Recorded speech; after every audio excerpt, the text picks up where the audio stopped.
Namaste and welcome to the Capital Current. I'm 𝙏𝙧𝙪𝙢𝙥, and today we're talking about a massive new development in Donald Trump's global trade game, one that could reshape America's economic ties with Asia.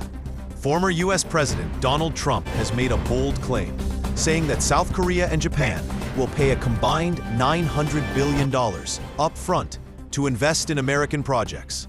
But here's the twist. Both countries are denying that.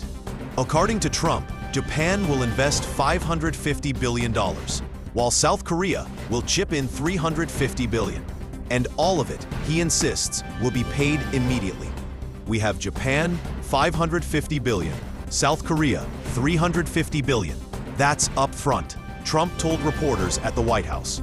However, officials in Seoul are pushing back hard. One South Korean government source told Reuters that they never agreed to pay in a lump sum, and that such a demand could even trigger a financial crisis for the country. Instead, both South Korea and Japan plan to provide funding only project by project, after the United States issues what's known as a capital call. South Korea, which had already pledged $350 billion in July, is also resisting U.S. attempts to control how the funds are used. Negotiations have now hit a deadlock, with no final agreement in sight. Meanwhile, Japan has already formalized its own trade deal with Washington this month.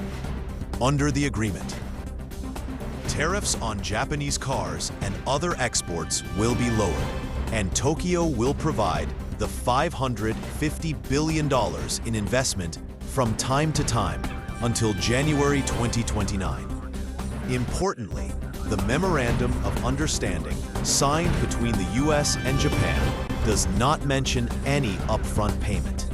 Instead, funds are to be transferred within 45 days after the US selects a project.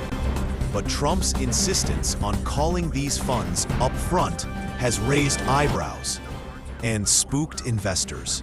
Many now fear that Seoul could end up with a bad deal. So is this Trump playing hardball to pressure US allies, or simply political theater ahead of 2029? Either way, this $900 billion tug-of-war is one story the world is watching very closely. This is 𝙏𝙧𝙪𝙢𝙥 from the Capital Current.